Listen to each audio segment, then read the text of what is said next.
Bueno, es verdad, no es lo mismo involucrarse que estar comprometido. José Antonio Martínez, muy buenos días. Hola, buenos días, Javier. ¿Cómo ¿Cómo estás? estáis? ¿Cómo estás, hombre? Muy bien, echando de menos la laguna y Tenerife. Qué maravilla. Cuando estás Qué aquí sitio tenéis. te lo pasaste bien, ¿eh? Me lo pasé muy bien, me encantó. Quedé enamorado de Tenerife. Qué bueno, qué bueno. Muy Mira, genial. decías tú, tenías tú, o lo leíste mañana en tu Instagram diciendo que poder, ¿cómo era? Que tener la posibilidad de decir la verdad y informarla, que no, algo así, ¿no? Que no Luchar por había la cosa como libertad, esa, ¿no? sí, que el periodismo te permite luchar por la libertad, que es lo más grande que hay en la vida, ¿no? Es Como verdad. periodista, luchar por expresarte libremente, tú y todos los demás, ¿no? Y los lectores. Es Así que verdad. sí, eso es lo que decía. Lo habrás leído por ahí Sí, sí, claro, claro que lo leí, me encantó, en lo por de eso te lo de la digo. prensa, sí. Y Muy mira, bien, qué memoria pero, tienes. y cuando la palabra, precisamente, porque antes sí sabíamos lo que era libertad, pero ahora la palabra libertad la utiliza, hay como, o sea, Bueno, hasta la presidenta Ayuso lo por eso utiliza. te digo, se ha Y prostituido el hasta tema, ¿no? Trump. Ahora, claro, la gente lo primero que hace es hacerse dueños de palabras y les cambian el sentido. Es peligrosísimo. Pero vamos, la libertad tiene solo un sentido, es poder pensar, decir, comunicar lo que piensas y sientes, poder reunirte con la gente sin que te metan en la cárcel por reunirte con ellos, Claro, claro, claro. poder amar a quien quieres, poder hablar la lengua que prefieras, poder vivir donde quieras. Eso es la libertad. La libertad, ¿sabes quién lo decía muy bien? Don Quijote a Sancho. Mm. Decía, la libertad, Sancho, es el don más precioso que a los hombres dieron los cielos. Por ella se puede y se debe aventurar la vida. Esa es la libertad, y no la tontería que dicen alguna de esta gente, ¿no? La libertad de Tú tomar pensaste que cañas. alguna En vez, Madrid dice, mm, la presidenta Ayuso dice que la libertad para tomar cañas. Por favor. ya, ya, tú pensaste alguna vez que que podría ocurrir esto, es decir, tú eres una persona que ha estado siempre en la batalla, luchando por la libertad, luchando por, por los cambios en este país. ¿Tú pensaste alguna vez que la palabra libertad pudiera significar eso? Bueno, casi siempre la gente busca el uso que quiere de las palabras. Las palabras son dardos a veces envenenados, ¿no? Mm. Y cada uno lo utiliza. Los fascistas llegaron al poder en nombre de la libertad, no en nombre de la opresión. Ellos presumían, los nazis y los fascistas italianos, y Franco mismo, era su libertad, claro. ¿En qué se convirtió cuando tuvieron el poder los dictadores? Pues en que nadie tenía más libertad más que a los que pensaban como ellos. Ya lo dijo, mira, el general Mola dijo una frase al estallar la guerra, en la sublevación de los militares contra la República Legítima, dijo, hay que sembrar el terror sin ningún tipo de duda, con contundencia, por donde pasemos, sembrar el terror. Es la única forma, y además, contra todos aquellos que no piensen como nosotros. Mm. Y eso es lo que hicieron, exterminar a los disidentes. Por eso, al sembrar Franco tanto terror, con 150.000 muertos durante la guerra, 50.000 ejecutados en la posguerra, en los años ya de paz, 50.000. Y claro que los republicanos también mataron a 50.000 en la guerra y entre ellos 6.000 curas y monjas, ¿no? O sea que en la guerra los dos bandos hicieron barbaridades. Ahora, después de la guerra, no empezó la paz, empezó la victoria. Y en la victoria, Franco, durante casi 40 años, exterminó a los disidentes, los fusiló, los metió en fosas comunes, en las cunetas, o en la cárcel, o en el exilio. Entonces, claro, esa siembra de terror hizo que durante casi 40 años nadie abriera la boca. Nadie, solo para aplaudir al dictador, al tirano. Era la única forma de Claro, claro. expresarse. Oye, me encanta esa frase que acabas de decir, José Antonio, que después de la guerra no vino la paz, sino que se celebraba la Vino la victoria, victoria, ¿eh? la paz, Hay no hubo hay paz, que ver la diferencia ahí de las nunca, cosas, ¿no? Claro. nunca hubo paz en España hasta la Constitución, hasta realmente hasta el 15J, que del 77, cuando todos votamos libremente por primera vez desde el año 36. Se dice pronto, yo la primera vez que voté fue el 15J del 77, era como hacer la primera comunión, echar Sí, el sí. voto en la urna. Oh, qué maravilla, qué experiencia, ¿no? De ser libre y decidir el futuro de mi país por cada uno de nosotros, ¿no? Sí, sí, Y sí. además el país fue muy moderado porque votó la mitad al centro derecha y la mitad al centro izquierda. Y luego el Partido Comunista y Alianza Popular sacaron muy poquitos. Y es curioso que los franquistas apenas sacaron nada, ni un diputado. Luego ganó Blas Piñar en las siguientes un puesto, ¿no? Un escaño. Pero en las primeras elecciones libres, los franquistas que no sacaron nada. Se habían reconvertido rápidamente en demócratas en la Alianza Popular, en centro derecha con Suárez, centro izquierda, que era el PSOE, y la izquierda, que era el PC. Pero vamos, los franquistas ni uno. Y eso que dominaban pero la tampoco lo televisión sacó. durante 40 años. Oíste, digo que tampoco lo sacó el PC, que había sido, digamos, la No, vanguardia el PC sacó, del movimiento antifranquista, ¿no? No, el PC sacó unos cuantos diputados, no tanto como ellos querían, pero sacó más incluso que Alianza Popular, el PC. El que no sacó nada fueron, ¿cómo se llama? Arias Navarro y todos los franquistas. Los partidos franquistas no sacaron nada, ni uno solo, ni un diputado. El PC sí, y tenía incluso a Rafael Alberti y a Dolores Ibarruiz, la pasionaria, tenía no sé cuántos, me parece que eran 15 o 16 diputados, y Alianza Popular más o menos, ¿no? Y no se pensaba que podían haber sacado más con el movimiento, bueno, con todo lo que hizo el PC. mundo, mucha gente pensaba que el Partido Comunista tendría muchísimo apoyo. Yo estuve en el meeting del día o 2 días antes de las elecciones del 15J en Torrelodones, que estaba lloviendo además, y había muchísimos jóvenes que aplaudían mucho, ¿no? Pero miles de personas, todos aplaudiendo allí a Carrillo y tal, y bueno, y luego fuimos, eso a media tarde, luego fuimos a un meeting de Quique Barón, un socialista amigo mío, en la Enrique Barón, ¿no? y había 30 personas. En el otro había miles, y allí 30. Y le dije a mi mujer, digo, fíjate, el PC tiene los aplausos de agradecimiento por lo que han hecho durante la dictadura, pero no tendrá los votos. Los votos se los va a llevar el PSOE. ¿Eso lo dijiste? ¿Eso lo pensaste? Te lo dije a mi mujer. Se lo dijiste. ¿De verdad? Sí. Y de hecho fue lo que hicimos. Yo no voté nunca al PC, yo voté al PSOE. El PSOE tenía muy buena marca. Y era así fue. Troncar con el pasado. Mi padre era del PSOE, era del UGT. Pues muchos votamos por herencia, ¿no? Es verdad. Pero es verdad. España votó la moderación con Adolfo Suárez y con Felipe González. Estos eran los dos grandes grupos. Claro. Mira, José Antonio, cuéntanos.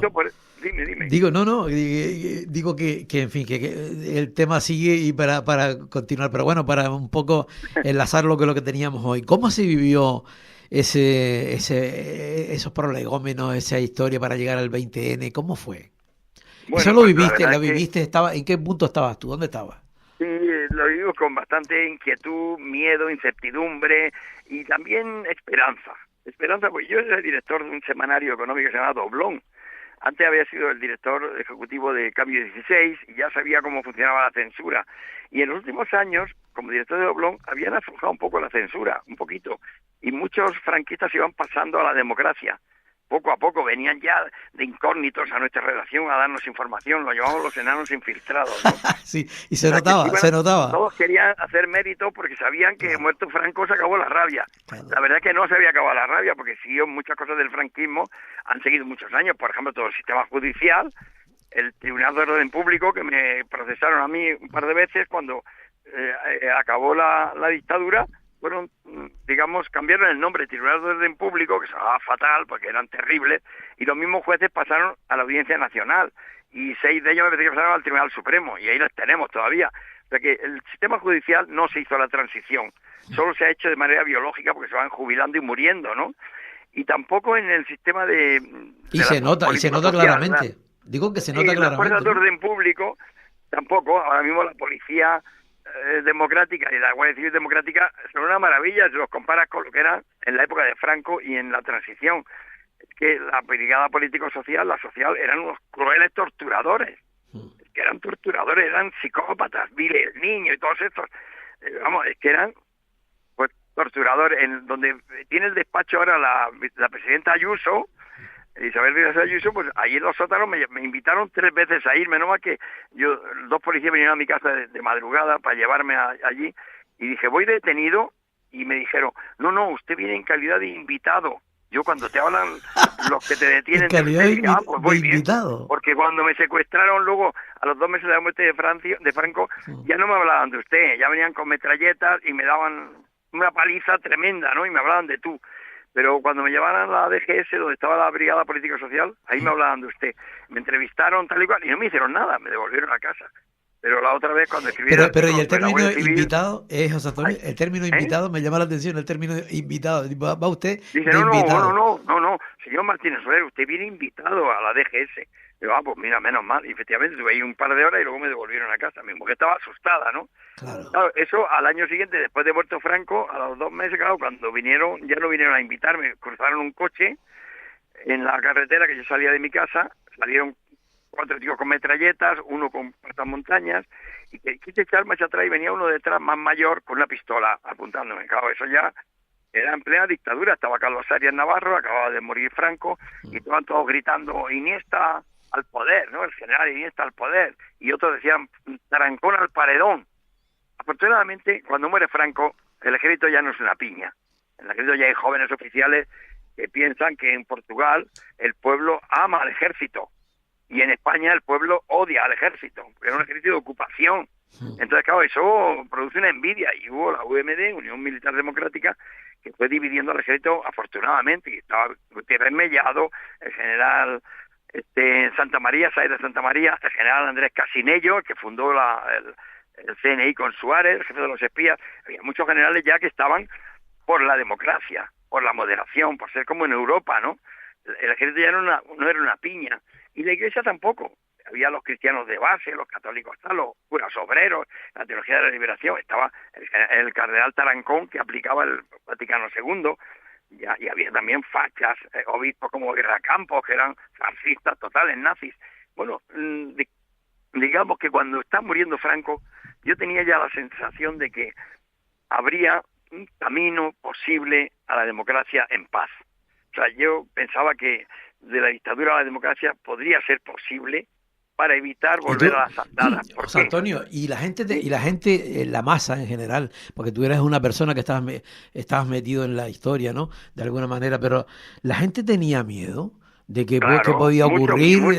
Mucho miedo de 40 años de miedo. Mi madre me llamó, al morirse Franco, me llamó y me dijo, hijo mío, ten cuidado en lo que tú eres un bocaza, son los mismos perros con distintos collares, no te fíes de nadie. Entonces decía mi madre, que siempre me decía, hijo mío, no hables, que las paredes oyen, hay que tener la ventana cerrada y las puertas cerradas, porque ellos eran republicanos, ¿no? No hables con nadie, tal, que no se enteren de dónde venimos.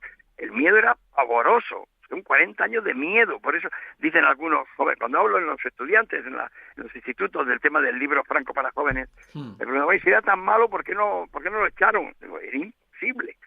Se había exterminado la disidencia a base de fusilamientos, a base de ejecuciones. Bueno, no se podía protestar porque perdías el empleo, perdías la propiedad, perdías la vida. Te marcaban algo de tu nombre y no tenías ningún futuro. Entonces, claro, la gente no es tonta, la gente, el miedo guarda la viña, ¿no? Y yo creo que cuando... ¿Y tú no crees que ese miedo se prolongó? Franco, ¿Tú crees que ese miedo se prolongó años y años de tal manera que, no sé, no sé si es ese miedo, sí, pero que no se habló? Claro, el olvido, el pacto del olvido ese que no está escrito en ningún sitio, pero que lo asumimos todos, era por miedo. Fíjate, decía el general Casinello, que es mi paisano de Almería, que ha muerto hace poco, el año pasado, decía el general que fue el que inventó el CNI con Suárez, ¿no? Un hombre de máxima confianza de Suárez, y fue el que le dijo que tenía que legalizar al PC, y eso que a su padre y a su tío lo asesinaron unos milicianos del PC, ¿no? En Almería. Pero el tío, por la paz en España, recomendó que se legalizara el PC. Pues me decía una cosa muy buena. Dice, mira, paisano, yo con mis subordinados y todo el servicio de información, el CC se llamaba entonces, Servicio Central de Documentación, teníamos información de todos los fascistas, de todos los comunistas, de todo el mundo, porque penetramos en los bares, en las casas, en los despachos, y sabíamos lo que pensaba cada cual. Era un espionaje muy bien hecho. Tenían unos boletines diarios que hacía un resumen para Suárez. Sabíamos una cosa muy clara, me decía, paisano, los franquistas, los del búnker, tenían miedo a la izquierda revolucionaria, porque no sabían la fuerza que tenía Comisiones Obreras, UGT. Las manifestaciones eran multitudinarias, las huelgas había, en enero, nada más morir Franco, en enero había 2000 y pico huelgas, fíjate, y bueno, una cosa increíble. Entonces, el búnker franquista tenían miedo por la fuerza que podían tener los del otro bando, pero es que los comunistas, socialistas, etcétera, antifranquistas, tenían miedo a la fuerza que todavía mantuvieran los franquistas, y podían dar un golpe y poner a Iniesta al poder o Campano al poder.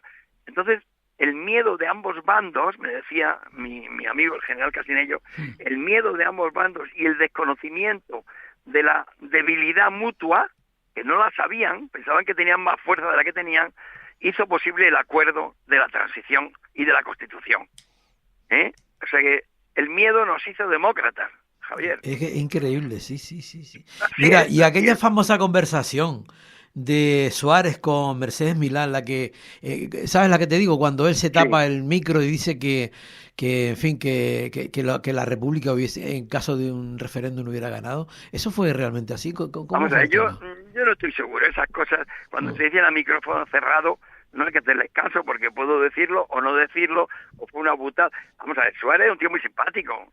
mm, Era un tío que quería quedar bien con todo el mundo y no te permitía salir de su lado. Yo le conocí siendo muy joven, mm. con 19 años le conocí yo. Me recomendó para televisión escolar. Yo estoy en la tele por Suárez, que yo ni sabía quién era, ¿eh? ¿Ah, sí? Era amigo de su secretaria, no tenía ni idea de quién era. Pero era un tío muy simpático. Entonces, estas cosas que se dicen así a micrófono cerrado, no te las puedes creer. O lo dices Sí, o o no se lo saca del dices. contexto a lo mejor y no era, No, ¿sabes? No no sé. se sabe, no se No se sabe si sabe. hubiera ganado la República o hubiera ganado la monarquía. No se sabe porque no se supo nunca, porque nunca se preguntó. Mm, Yo estoy seguro, vamos, en aquel momento, con el miedo que había en el cuerpo, la mitad de España hubiera votado por el rey, porque era el que puso Franco y les daba garantía y seguridad, el ejército mm, estaría calmado porque era el capitán general del ejército, claro. y otros muchos antifranquistas también hubieran votado por la monarquía. La monarquía era un símbolo de estabilidad temporal, ¿entiendes? O sea que no estoy seguro de que hubiera ganado la República en aquel momento. Es más, yo creo que no. Y mi Significa como padre es un republicano, yo camino, soy ¿no? Sí, republicano, ¿eh? Yo soy sí, demócrata y republicano. sí, sí. Primero soy demócrata, por lo tanto acepto lo que diga la mayoría.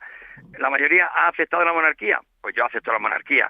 Ahora, si se vota por la república, yo prefiero la república, ¿eh? Mm, Hombre, mm, mm. por supuesto. Pero soy demócrata y apoyo a la monarquía, sobre todo Cuando se dice, la del rey claro, Felipe VI.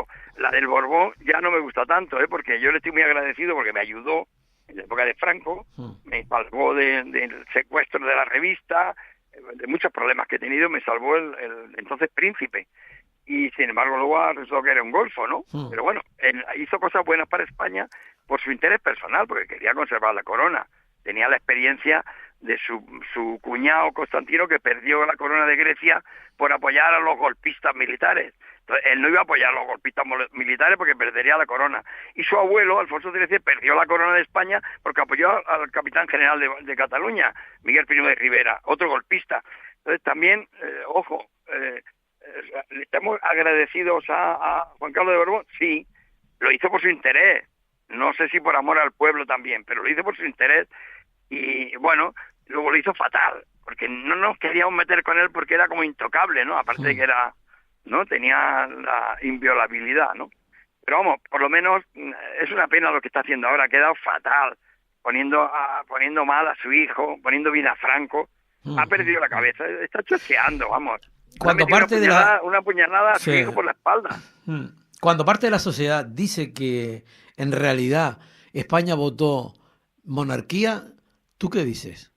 Vamos a ver, la clave, la piedra ¿Cómo se vendió clave eso? ¿Cómo se vendió vamos a ver, eso? la piedra escondida, fue un truco de Suárez que era muy hábil. Mira, el 18 de noviembre, hoy es 18 de noviembre, ¿no? Bueno, Sí, sí, sí. 18 de noviembre del año 76, justo dentro de un año, tal día como hoy, se presentó en las Cortes para votar la ley para la reforma política. Eso fue el harakiri de las Cortes franquistas. Ahí los 500 procuradores en Cortes, familiar, sindicales de los de Franco, que nunca habían sido votados por los españoles, más que un tercio familiar, que era una coña, ¿no? Era de broma. Bueno, la mayoría de esos procuradores votaron a favor de la ley para la reforma política. Tenía 5 artículos nada más, y en uno de ellos decía, habrá los españoles decidirán el futuro del gobierno por el sufragio universal, había elecciones, tal y cual, ¿no? Y dice, y el presidente de gobierno elegido por las Cortes será sancionado por Su Majestad el Rey. Aparece, entonces de pronto, en uno de los artículos aparece, y lo firmará el Rey. Luego ya ahí queda claro, cuando se aprueba la ley para la reforma política, en un articulillo ahí perdido dice, lo firmará el Rey. Ya queda claro que hay un rey. Vale. Se hace Ese un fue el referéndum. único, Javier, perdona, ese fue el único era apunte, muy digamos. cuco. Sí, Era muy cuco el sí, Suárez, y sí. sobre todo Torcuato Fernández Miranda, madre mía. Y entonces ahí metieron, en un articulillo, y será sancionado por el Rey. Pues ya hubo un referéndum, Ya. el referéndum aprobó los 5 artículos, con lo cual el rey ya estaba aprobado en referéndum por los españoles, porque los españoles nunca le habían votado, le votaron ahí. Sí. Dentro de un año, hará 50 años que votamos al rey de tapadillo, ¿no? De tapadillo. El rey como decía un alumno mío, un alumno mío, dice, el tempo pasa, el tempo vola. Bueno, no, fue muy hábil Suárez, votamos todos sabiendo lo que estábamos haciendo, ¿eh? Y salió y ganó el referéndum, y gracias a eso hubo elecciones libres al año siguiente, en el 77, y hubo luego una constitución en el 78. Está muy Ahí interesante. ya está la monarquía asentada. Claro, ya es muy interesante ese punto que acabas de poner ahora. Oye, José Antonio, contigo es un placer, pero el tiempo, como antes te estaba diciendo, el tiempo vola, ¿sabes? Un placer hablar Oye, contigo. un abrazo fuerte. Soy repetidor, muchas gracias. Gracias, nada. Ya te volveré a llamar, que me encanta hablar contigo, ¿vale? Disfruta de las Canarias, qué envidia me da, y es casi como Almería. Qué bueno, gracias, un abrazo. Un abrazo. Chao, adiós, chao. Adiós. Bueno, pues nada, nosotros nos vamos, hemos finalizado el programa. Síganos, como siempre, por las redes sociales, en ebooks, en la página de la 10 Capital Radio. Ahí estará el Rompeolas, también en YouTube, en fin, por las redes sociales. ¿Qué les digo? Que nos separamos una semanita y volvemos de nuevo, porque aquí en este programa, el Rompeolas, aún se huele el sol. Chao.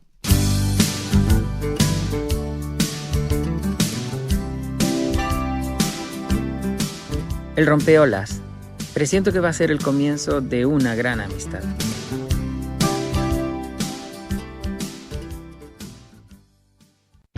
Para personas inquietas, Capital Radio.